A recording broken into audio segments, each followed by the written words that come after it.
Bon, nous sommes le 15 juillet, enfin 16 juillet, il est 1h34 du matin. Et donc, je suis en train un peu de faire le ménage chez moi et c'est intriguant la question du ménage parce que dans le ménage, il y a ce truc voilà, qui est le travail de reproduction. Le travail de reproduction, c'est dans cette lecture marxiste l'idée qu'il y a le travail productif, c'est le travail salarié dans les usines, dans les lieux de travail collectif, et puis il y a la reproduction, et la reproduction c'est tout le travail domestique, le travail du foyer, le care, tout ça aussi, bon, mais... Et en fait, plus ça va, plus je trouve que, bon, c'est intriguant, mais en fait, le travail reproductif semble être une forme d'extériorité, finalement, c'est comme s'il y avait la valeur telle qu'elle est posée dans le travail productif, et puis ce travail reproductif qui est le travail normalement des femmes, et qui n'est pas payé, ou qui n'est pas reconnu par la sphère du capitalisme, mais quand même capturé au sein de la sphère du capitalisme, c'est comme si, enfin, en fait, ça désignait une espèce de une autre manière de penser l'économie. Et plus ça va, plus j'ai l'impression qu'en fait, ce travail reproductif n'est pas forcément une sorte de sphère séparée, mais plutôt une sorte de métasphère. Comme si quelque part le travail productif détenait aussi une dimension reproductive, ou plutôt quelque part que, en fait, c'est comme si finalement les flux financiers étaient assez accessoires, et que finalement l'ensemble de l'activité humaine était une activité qui avait trait aux affects, qui avait trait aux soins, qui avait trait à des rapports entre les choses, entre les gens, et que c'est pas... il n'y a pas comme ça cette coupure et cette scission nette.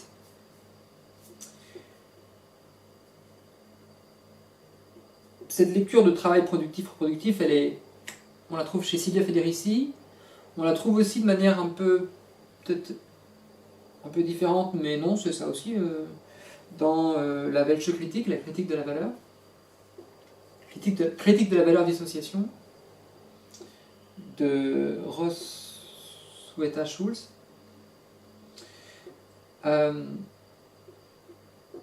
Et puis là, donc aujourd'hui, ce que j'ai fait, c'est que j'ai écouté les conférences de Jacques Fradin, un ensemble d'entretiens et de conférences enfin, plus de conférences d'ailleurs, ça ressemble plus à une conférence, en petites vidéos découpées, avec des mises en scène. Puis il fait une conférence dans un data center ou dans une église, donc il y a une mise en scène qui est un peu anecdotique mais qui fonctionne assez bien. Et donc c'est sur lundi matin, et voilà, il y en avait un, c'est d'abord sur qu'est-ce que l'économie, et puis deuxième sur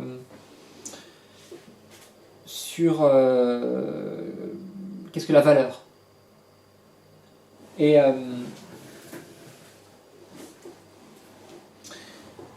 sur l'économie, j'avais déjà un peu écouté, donc j'étais pas trop surprise. J'aime beaucoup parce qu'il fait le lien entre quelque part l'idée que l'économie est finalement assez anarchiste, en fait, mais pas dans le bon sens du terme, entre guillemets. Et dans le deuxième, enfin, je peux pas tout résumer évidemment en quelques phrases, ça dure quand même 3 heures, un peu plus de 3 heures en tout, je pense. Et le deuxième était assez long aussi. Mais j'ai pu tout écouter, et j'aime beaucoup l'idée qu'en fait il y a un ensemble de postulats qu'il défait. L'idée qu'en fait le problème c'est l'économie plus généralement, et notamment le rapport entre l'économie, enfin qu'elle soit quelque part de Karl Marx ou plus liée au marché, finalement c'est un peu la même économie. C'est comme on est toujours face à de l'économie, et qu'en fait cette économie est un système quasiment religieux auquel on doit pouvoir résister aussi sur un plan religieux, parce qu'il y a une filiation par rapport à ça. Et j'aime bien aussi le fait que le salaire n'est pas lié au travail, le salaire est lié à autre chose, notamment lié à des rapports à un champ de bataille, à des rapports de force, quoi. C'est comme s'il y avait une espèce de guerre un peu en secret qui était mêlée, et que finalement il y a une sorte de... Ce salaire est presque comme une sorte de note, hein, une note qu'on aurait... Et ça correspond à ce que je teste aussi. pour ma part, il y a une question qui se pose. Voilà, c'est là où je veux en venir. Parce que bon, si j'écoutais tous ces trucs-là aussi aujourd'hui, plutôt que... Et si je fais du ménage, enfin, pourquoi plutôt que de, par exemple, je sais pas, m'angoisser, chercher du travail, un truc comme ça, c'est parce que je crois que ça fonctionne pas comme ça. Je crois que là, par exemple, les derniers mois, j'ai fait un boulot alimentaire. Et je crois que ce boulot alimentaire, si je l'avais fait juste comme ça, sans trop m'en préoccuper, juste pour l'argent, entre guillemets, en fait, je me suis appauvri en le faisant. Parce que le fait de le faire a fait que j'ai dépensé beaucoup dans des restaurants, dans d'autres trucs. Et je me suis appauvri. Alors que quand je suis au RSA ou sur des économies, je dépense très peu. Alors c'est très frustrant, mais j'ai une discipline que je ne peux pas me permettre de faire, enfin, que j'arrive moins à faire en travaillant, parce que du coup il y a une telle frustration dans le travail que je dois compenser ailleurs. Et donc c'est comme si dans le travail il y a quelque chose qui se joue en fait. Ce qui s'est passé pour moi, c'est que je me suis dit bon, le travail c'est un moment où en fait c'est pas juste que je fais un travail aliénant, c'est que c'est un moment aussi où en fait je suis en train de travailler quelque chose en moi. En travaillant, je travaille aussi mes affects, je travaille une tristesse, je suis au travail et je me dis mais qu'est-ce que je fais là, qu'est-ce que ça veut dire. Je suis avec d'autres gens et je me dis mais qui sont ces gens, qu'est-ce que j'ai à faire avec eux, qu'est-ce que je partage avec eux. Et c'est toutes ces choses-là, ça qui m'ont fait amener quelque part, qui ont fait que le moment où j'ai commencé à travailler, le moment où j'ai arrêté de travailler, en fait, le rapport que j'avais ou que je projetais sur ces gens, il a été très différent. En fait,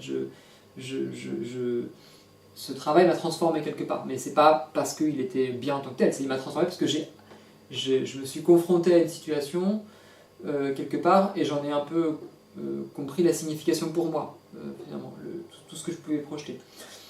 Et en fait, je le comprends comme tel, ça veut dire que finalement, j'ai pas été payé plus cher en fait, dans ce travail-là, mais au début, par exemple, j'étais content parce que c'était peut-être une des rares fois où j'ai gagné vraiment de l'argent, quoi. Par rapport à des stages que j'ai fait avant, j'avais l'impression que je gagnais de l'argent pas mal. Bon. Et en même temps, c'était aussi un travail difficile. Et sur la fin, je trouvais que j'étais très très mal payé, par exemple. Parce que c'est comme si j'avais, dans ce travail-là, travaillé ma confiance en moi. En fait, ça veut dire que au début, par exemple, je faisais le travail bien, je voulais être bien vu par les managers, etc.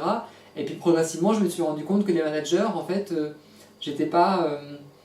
enfin, c'était un peu mes chefs de manager, quoi, du coup, et que j'ai progressivement pris confiance en moi, et en fait, je me suis dit, mais en fait, je trouve que ces managers ne font pas leur taf correctement, ils m'engueulent alors que, en fait, enfin, il y en a qui étaient bien, mais il y en a qui m'engueulaient alors que je trouvais que c'était pas juste, et je me dis, bah, du coup, ils font pas leur rôle correctement, ou je voyais aussi qu'il y avait plein de petits trucs qui n'allaient pas, plein de trucs qui étaient mal foutus, plein de petites...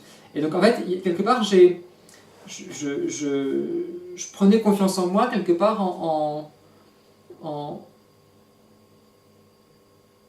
en m'autorisant aussi à répondre par rapport au manager, enfin, pas leur répondre méchamment, mais à voir comment je réagissais, quoi. Est-ce que je m'étais dans une position de soumission? Est-ce que je m'autorisais à expliquer pourquoi j'avais fait des erreurs, à trouver des solutions? Et donc, progressivement, j'arrivais à trouver une manière, quelque part, de m'affirmer dans ce travail, ou de trouver quelque part une forme de place, et d'être beaucoup moins timide, beaucoup moins réservé, et d'être beaucoup plus affirmatif sur pourquoi j'étais là, qu'est-ce que j'ai cherché, etc.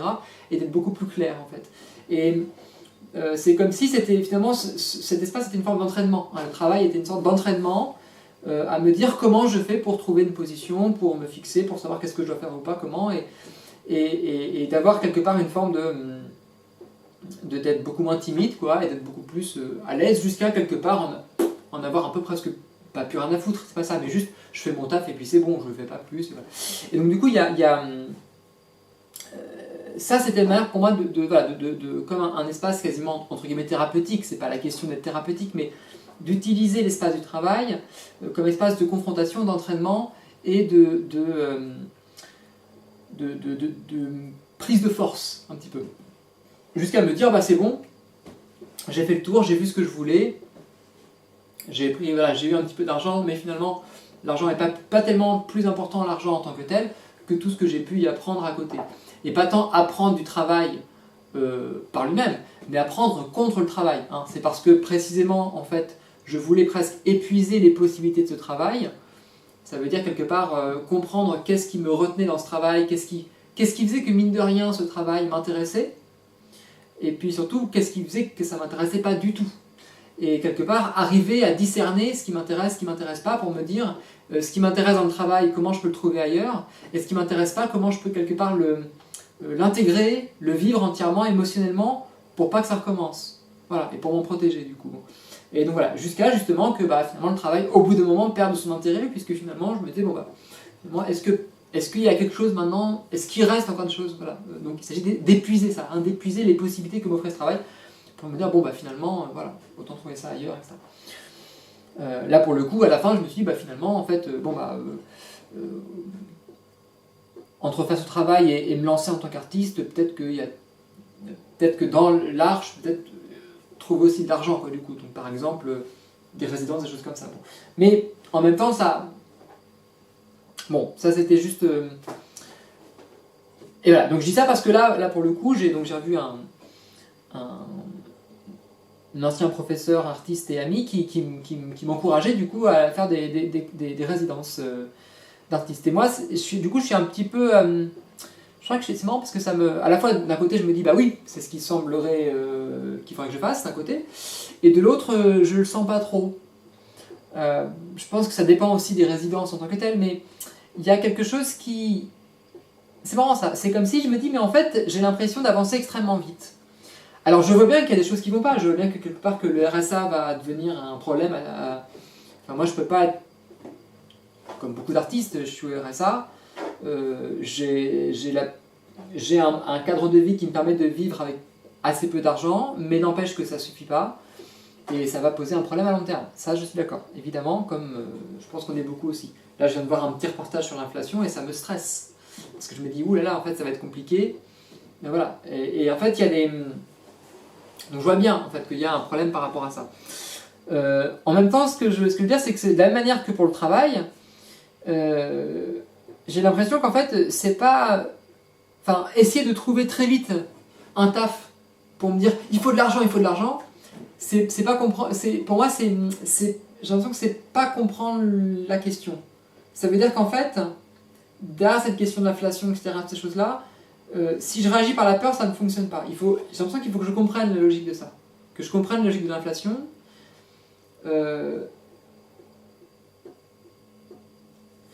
Si quelque part la question de la valeur, c'est une question de champ de bataille, qu'en fait on est comme dans une espèce de guerre un petit peu, quoi, du coup, et puis que le salaire qu'on a, c'est notre paiement pour...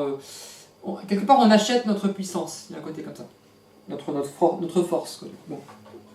Ok, mettons, je trouve ça intéressant, comme si on était noté un peu, c'est des notes qu'on a, quoi, du coup. Littéralement, quoi. On note notre puissance, du coup, notre puissance de feu, quoi, un petit peu dans un système comme ça. Et donc on nous achète. Bon, ok. Dans ce cas, l'inflation, du coup, ça veut dire quelque part que on monte le niveau, quoi. Hein, on monte le niveau, ça veut dire que tous les prix sont un peu chers, du coup, ça veut dire que quelque part que si c'est lié par exemple à l'électricité ou à... Ça veut dire qu'il y a quelque part, voilà, il y a un niveau de tension qui monte. Du coup, il faut, quelque part, pour y résister, il faut aussi, quelque part, accélérer aussi, être à la hauteur du niveau qui monte, quoi, du coup, un petit peu. Mais c'est intéressant aussi, parce que si on voit ça comme ça, se confronter à l'affect de l'inflation, c'est aussi prendre du mouvement. Ça veut dire être capable de comprendre aussi ce mouvement d'accélération. Et donc du coup, je me dis, voilà, plutôt quelque part de me dire, ah, j'ai peur, et d'être sur cette peur-là, en fait, sur cette peur, et donc du coup, être soit dans une espèce de repli, mais qui ne va pas fonctionner, soit dans le truc, du coup, de se dire, il faut quelque part que je me mette sous les... quelque part que je trouve des gens, de me mettre sous la puissance de quelqu'un. Et c'est un petit peu ça la résidence, un petit peu. Enfin, j'ai plus ou moins l'impression, mais qu'il y a ce truc d'aller chercher, en fait, de l'argent, de machin. Il y a ce truc de dire, mais comment, en moi, je peux trouver une puissance, quelque part, être à la hauteur, un petit peu du truc, me sentir en force, qui fait quelque part que j'ai confiance dans ma puissance, et qu'en fait cette puissance va m'amener quelque part et ce sera bon quoi du coup. Donc j'ai pas à avoir peur en fait, j'ai confiance.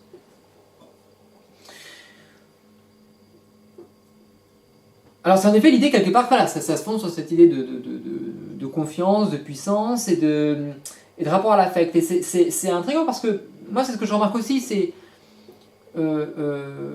finalement c'est un jeu d'affect. C'est finalement quand on prend au sérieux l'affect, alors tout ça je reprends un peu Federici parce que elle semble parler de, je l'ai pas lu hein, sur Caliban ou la sorcière, mais de la magie. Que la magie, et que, d'un plus général, la question du corps, la matérialité, c'est quelque chose qui, historiquement, s'est opposé à une espèce de prise de pouvoir par le haut, par la tête, par le capital, par une espèce de contrôle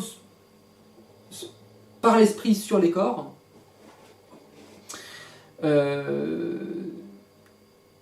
Léo-christianisme, quoi, du coup. Donc on aurait comme ça une espèce de prise de pouvoir par l'esprit, un petit peu, et comme s'il y avait une espèce de résistance possible du corps. Et c'est comme si ce que j'essaie de faire, c'est justement, depuis quelques années, de repasser par le corps. Pour moi, l'hypnose, c'est ça. L'hypnose, les méditations guidées, la méditation, etc. C'est une manière d'aller chercher dans le corps des affects qui sont refoulés pour essayer de les prendre en soi, quelque part, et d'en désactiver le potentiel de violence, du coup. Et comme si, quelque part, si on perd sa puissance, c'est parce qu'elle a été aussi capturée par d'autres. Parce que le corps a été agressé et qu'on a en mémoire le coup de quelqu'un qui nous a agressé.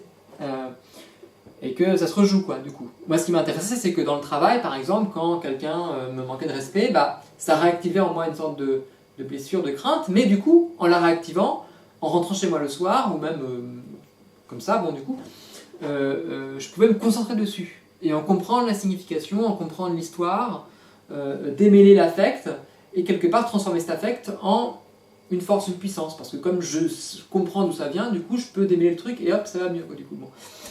Et en fait, parce que ces questions d'affect et de puissance ou quoi, ils ne sont pas fixés tels quels. C'est-à-dire que c'est comme si s'il y a encore des faiblesses, des failles en nous, etc., dans ce qu'on pourrait voir comme un corps, entre guillemets, énergétique, en fait, ils sont présents aussi dans la maison, dans l'appartement, quoi, du coup. Dans les peurs qu'on a, dans les phobies, dans plein de choses comme ça. Bon, par exemple, je sais pas, c'est un exemple, mais mettons, je sais pas, j'ai l'impression que je me sens oppressé, mais je sais pas trop d'où ça vient, mais bon, je laisse faire comme ça. Bon. Et puis, en fait, je vais méditer, et puis je vais me rendre compte que c'est peut-être finalement le fait de voir plein de pubs. Voilà, eh bien, je vais mettre un truc qui enlève la pub sur YouTube, par exemple. Voilà, un plugin pour enlever la pub. C'est bête, en fait, ça peut paraître tout bête, mais juste le fait, du coup, de me rendre compte que l'oppression vient de la pub et que j'ai juste à mettre un petit truc pour enlever la pub, eh bien, peut-être que cette pub-là agit comme étant une sorte de micro-agression, mais qui arrive tous les jours, qui m'incite à consommer, qui agit comme une forme de taxe attentionnelle, qui va toujours faire basculer l'attention sur des logiques économiques et sur une espèce de frustration qui va m'obliger à consommer, et que quand je fais ça, je me protège de la consommation. Et donc je me protège quelque part d'une espèce de stratégie marchande, marketing, qui agit par forcing publicitaire, et qui fonctionne bien aussi, qui agit sur une espèce de paresse ou de paresse ou de forcing. En tout cas, il suffisait juste ici, quelque part, de faire ce petit effort, ce petit travail, de considérer qu'il était important de mettre un bloqueur de pub, pour que, justement, à la longue, cette micro-agression, finalement, me fasse économiser beaucoup de temps d'attention, d'affect, et aussi de pulsion d'achat qui n'auraient pas été forcément très bonnes. Donc, en fait, voilà, j'ai l'impression qu'il y a toutes ces choses-là qui peuvent se travailler comme telles, quoi. Je vois aussi, par exemple, que c'est un peu surprenant, mais voilà, quand je suis dans une forme de manque, ça c'est un truc qu'on trouve aussi pas mal dans les trucs liés à l'hypnose, mais est-ce que le manque c'est parce qu'en effet on manque d'argent, ou est-ce que le manque c'est pas une sorte de transfert d'autre chose? Est-ce que quand je manque d'argent, je manque vraiment d'argent, ou est-ce que par exemple, je sais pas, j'ose pas m'acheter un truc parce que je dis ça coûte un peu cher quand même? Est-ce que c'est parce que j'ose pas, parce que j'ai peu d'argent? D'un côté oui, mais est-ce que c'est pas aussi quelque part une espèce de stress post-traumatique, par exemple, de la Seconde Guerre mondiale, où on manque de trucs. Donc, est-ce que c'est pas un truc que j'ose pas m'acheter, en fait?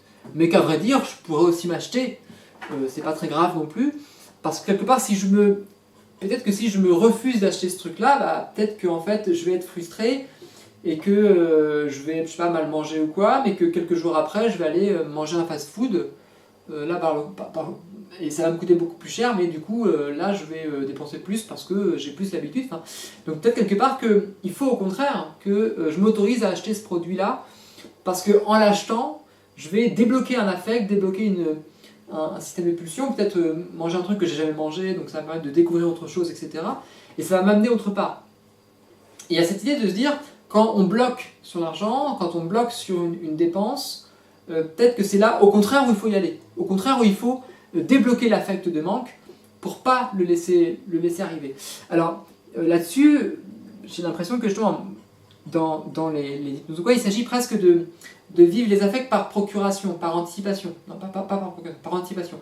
Il s'agit de se dire, bah, finalement, on a du manque en nous, ce manque se projette sur les choses que supposément il nous manque, mais si quelque part ce manque on s'y confronte nous-mêmes, enfin on s'y confronte un petit peu par avance, alors on en comprend la signification, on défait ce manque-là parce qu'on le remplace par autre chose, et hop, on respire beaucoup mieux quoi du coup. Et donc après c'est bon, on est plus tranquille, soit on n'a plus besoin de ce qui nous manque, soit quelque part ce qui nous manque, bah, on peut y avoir accès, puis on se rend compte que c'est pas si intéressant que ça, mais bon, au moins on a pu voir ce que c'était. Enfin, donc il y a un truc qui défait le truc, et ça libère du temps. Moi par exemple, c'est vrai que je me disais, tiens, des fois, moi je me souviens, j'ai attendu parfois 1 an ou 2 ans avant de m'acheter bon souvent un truc assez cher, mais avant de m'acheter un truc assez cher. Et je me dis en fait, c'est bête parce que, enfin c'est pas que c'est pas bête, mais si j'avais eu confiance en moi, je l'aurais acheté presque, allez, peut-être pas tout de suite, mais j'aurais attendu quelques semaines, quelques mois et je l'aurais acheté, j'aurais pas forcément attendu 2 ans.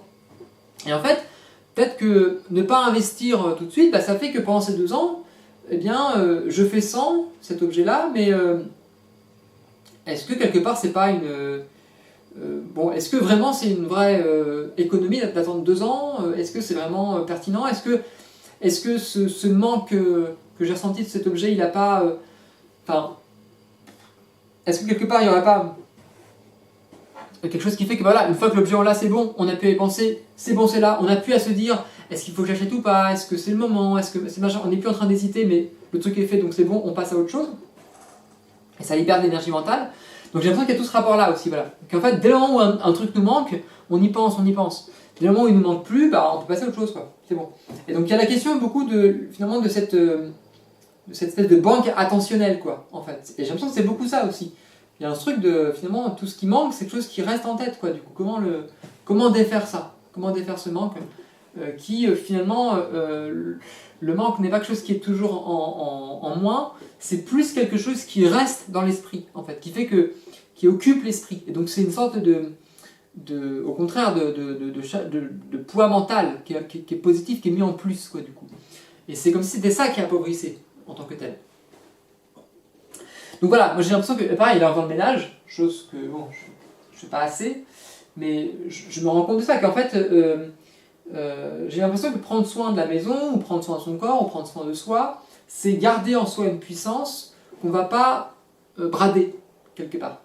Après coup, on sait ce que ça vaut, on évite de brader, bon, on peut vivre chichement quoi, mais que finalement, voilà, si on vit moi si je vis dans un espace qui est bien et qui est sain, j'ai pas forcément besoin de sortir à l'extérieur pour dépenser mon argent dans des cafés ou quoi, pour évacuer le lieu dans lequel j'étouffe, quoi, par exemple.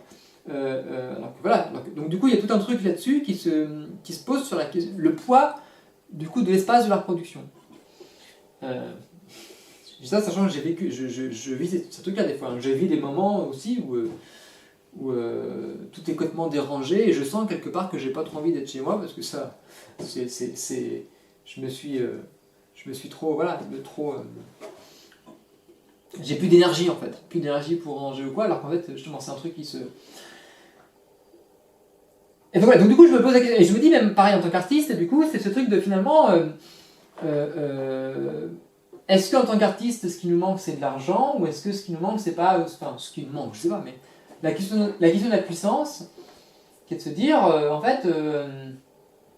bien sûr l'argent c'est important, mais c'est qu'en fait c'est comme si l'argent était toujours une espèce de truc qui arrivait après coup, et qui est presque une sorte de médiation, quoi. L'argent agit comme étant une médiation pour avoir accès à ce qu'on a besoin, et peut-être ce qu'on a besoin, on l'a peut-être déjà. On l'a peut-être déjà, et peut-être qu'on peut passer par tout un travail sur l'affect et l'action du temps, quoi. Si on a du temps, en tant qu'artiste, on a quand même une très grande liberté et d'attitude par rapport à ce qu'on peut produire par soi et pour soi. Et peut-être qu'il y a déjà une très très grande puissance là-dedans qui fait que l'argent devient plus accessoire quelque part. Bon, c'est vite dit, hein, bien sûr, parce que c'est pas la question. Mais j'ai envie de voir ça plutôt comme ça, de se dire en fait, j'ai pas envie de courir derrière l'argent comme un truc qui me manque, mais plutôt de me dire, je fais ce qui me plaît, et en fait l'argent vient. Enfin, comme j'ai mes barèmes, j'ai mes trucs, en fait l'argent est comme une espèce de conséquence secondaire, en fait. Il y a quelque chose qui vient, qui est l'argent, qui vient en plus du coup. Voilà. Bon. Et en même temps, bon, je vois aussi qu'il y a des choses qui ne fonctionnent pas, parce qu'il y a aussi une espèce de rapport qui va être qui est rapide. Alors, bon, c'est pour ça que je faisais aussi cette vidéo-là, c'est que là, ce que j'essaie de faire, c'est que, et c'est ce qui est frustrant pour moi, je vais m'asseoir d'ailleurs, ce qui est frustrant pour moi, c'est que j'aimerais quand même avoir une espèce de liberté, une espèce d'autonomie, si on veut, de faire en sorte quelque part que d'être protégé du poids de l'économie et de pouvoir quelque part explorer des formes d'art sans me préoccuper de la question matérielle, en gros hein. De la question matérielle ou même des dépendances institutionnelles qui pourraient en émerger. En fait, je veux faire un art sans contrainte, en tout cas sans contrainte financière, en tout cas, par exemple. Quelque part, on pourrait dire que j'ai envie d'être le seul maître de mon travail. Il y a un côté comme ça, quoi, du coup. Et en même temps, je vois que c'est compliqué parce que, en fait, parce qu'il faut de l'argent, quoi, du coup. Donc, comment faire? Bon. En fait, c'est comme si j'aimerais avoir un revenu de base. Un revenu de base à hauteur de 2000 € par exemple, bon voilà, un truc comme ça, même 3000, allons-y, comme tout le monde pourrait avoir, que la production soit faite par des robots et que finalement on soit libéré du travail. Et j'aimerais vivre dans un monde libéré du travail où tout le monde aurait du temps, tout le monde serait bourgeois, en tout cas bourgeois au sens d'avoir du temps, quoi, du temps sans travailler, et suffisamment d'argent pour répondre aux besoins de base.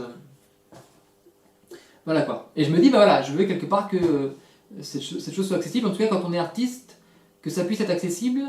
Je me dis, comment c'est possible d'accéder à cette chose-là par ses propres moyens, entre guillemets, et quand on est artiste. Voilà, par l'art, quoi. Que l'art pourrait être cet espace-là, quoi, du coup. Parce que je vois une puissance dans l'art qui peut-être peut permettre ça. Bon, c'est un défi un petit peu, on peut dire, hein, c'est un défi. Bon. Et en même temps, voilà, je vois ça, et en même temps, ça me semble possible et faisable, et en même temps, je sens qu'il faut quand même que je fasse, entre guillemets, c'est des compromis que je peux faire, mais ces compromis ne sont pas des compromis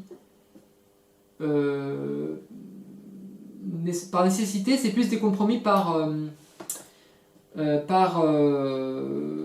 question de temporalité. Et je me disais, en fait, ça peut... là, ce qui peut être important pour moi, c'est de mettre en ligne des vidéos sur Internet pour pouvoir exposer ces questions-là, sachant que ça fait un moment que je fais des vidéos. Ça fait 29 minutes, donc je vais bientôt arrêter là, parce que ça coupe au bout de 30 minutes. Je voulais passer par des instances Peertube, sauf qu'en fait, et l'installer moi-même, et donc être dans une forme d'autonomie totale pour pas qu'il y ait de capteur de plus-value, etc. Mais pour tout contrôler, mais justement, je pense que je vais passer d'abord par du YouTube, en mettant le truc en ligne sur YouTube, même si c'est les GAFAM, parce que c'est une question de temporalité. C'est-à-dire qu'en fait, je pourrais attendre plusieurs années, en fait, encore une fois, qu'il y ait un truc Peertube qui soit fiable, et voilà, et en même temps, j'ai pas le temps, donc du coup, c'est comme si les GAFAM étaient un espèce de